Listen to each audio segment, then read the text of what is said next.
Hello, hello, bonjour l'Afrique, bonjour le monde et bienvenue à cette petite sortie consacrée aux minutes de Ndedi. Vous le savez, lorsque l'actualité brûle, il faut en parler pour ne pas attendre qu'elle se refroidisse.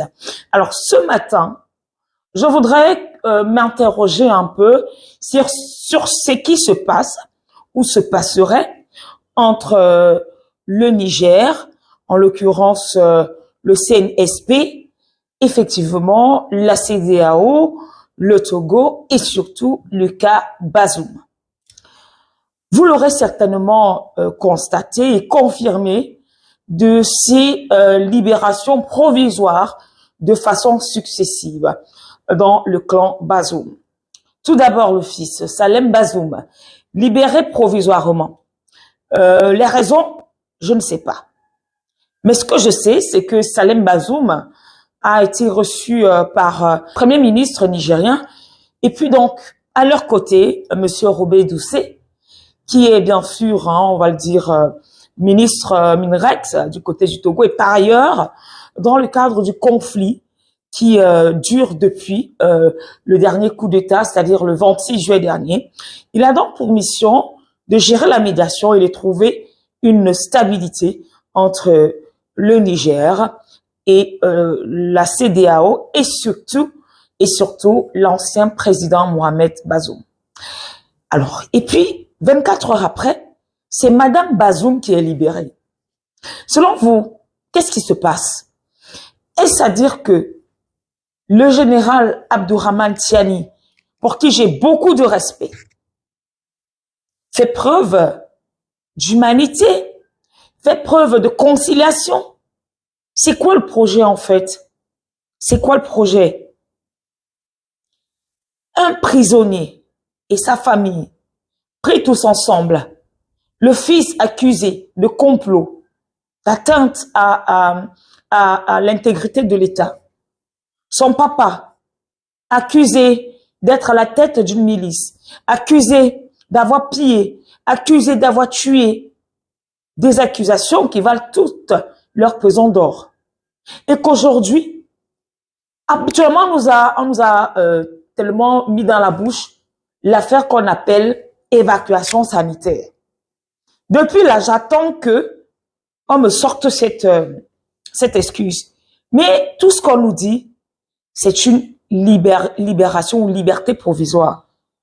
Liberté provisoire. Est-ce que les enquêtes évoluent? Ont-elles abouti au point de venir à une liberté provisoire? Et après la liberté provisoire, ça sera la liberté totale. Je pose juste des questions. Quelque temps, je dis 24 heures après, c'est Madame Bazoum qui retrouve la liberté. Qu'est-ce qui se passe? Robert Doucet, tu dois vraiment te frotter les mains, hein? Et pendant ce temps, c'est ton patron, Fornia Simbe. J'ai l'impression que nous alertons depuis, mais certains font la sourde oreille. Retenez-le. Fornia Simbe. Moi, le jour où j'ai appris que c'est le Togo qui va gérer la médiation, j'ai jamais été d'accord. Jusqu'à ce jour, je suis pas d'accord. De toutes les façons, le général Abdourahmane Tiani, c'est un papa. Il sait forcément ce qu'il fait. Et j'espère qu'il est très, très vigilant avec ces Togolais-là.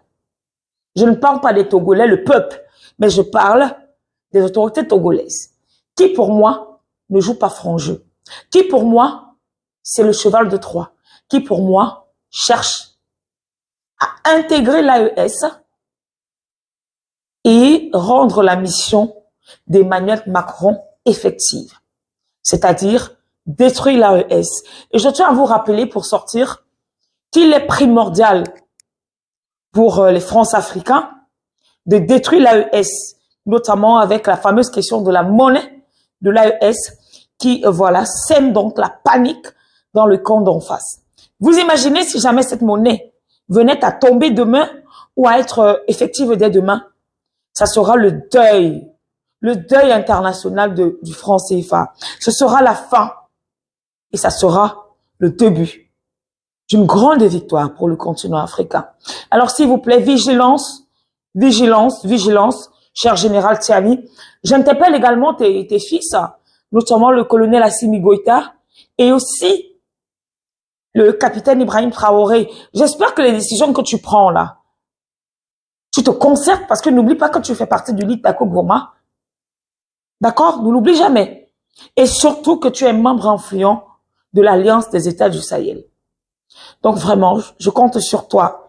Et j'espère que ces libertés seront provisoires. Le temps peut-être que les enquêtes se poursuivent et qu'ils soient purement, simplement condamnés à vie. Salam.